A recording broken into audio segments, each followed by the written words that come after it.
демалыс деген кезеңге жеткен ардагер ұстаз Қадис Орынбасарұлына арналған мерекелік кешке қош келдіңіздер.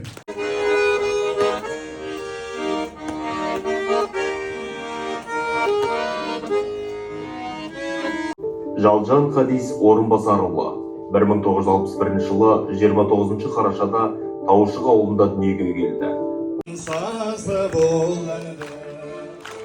Шаттықпен жарқын тойыңа сыйлаймын сазды бұл әнді.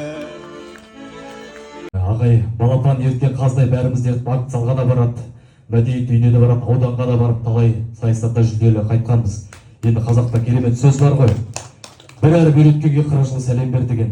Мен езілдім, кешірдім мен, тағдырыма ризамын сен арқылы, ақ махаббат дегенді сезіндір. Рахмет аға, Шалқар аға, көп рахмет. Адам қонақ өмірге бір күні қолын бұлғайдай, тірліктің түбі белгісіз ақ.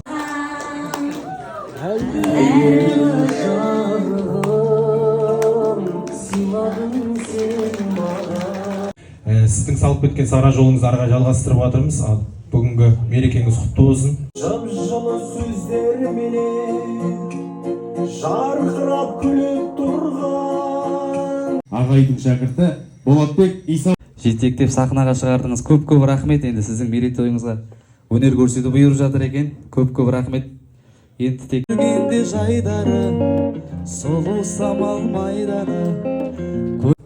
көп адам қамшыға барынамыз. Қошекең шет жоқ өлең оқиды деп ойладым да, мен неужели мен қызмет жасаған адам өзінің айтары бар, ақсақал еді. Содан тараған ұрпақтарына Қадекеңнің балдарында жақсы. Біздің ағай Қадис ағай тамаша, көмек беріп кісіге, ақылшы боп кішіге, қайталанбас тұлғамыз мығым барлық ісіне. Біздің ағай Қадис ағай тамаша.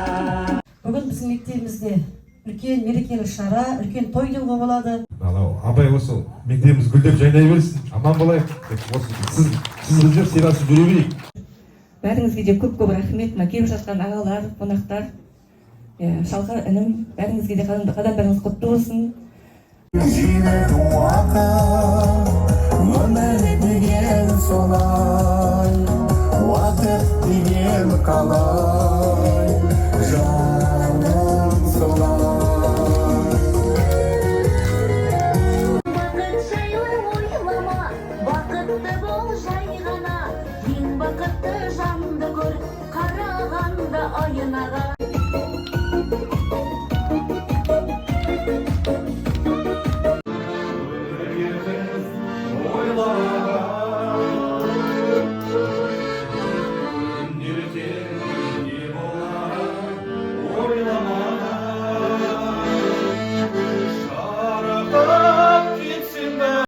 Мектепке өнегелі әңгімесін айтып сөйтіп жатыр. Қызық қуанышын көріп, келінеке ұзақта бақытты ғұмыр кешуін нәсіп ете көріп, елімізге амандық қалпында тыныштық бере гөр. Раббана атина фи дуния хасанатан ва фил ахирати хасанатан, қина ғазабан нар би рахматика архам рахим. Аллаху акбар.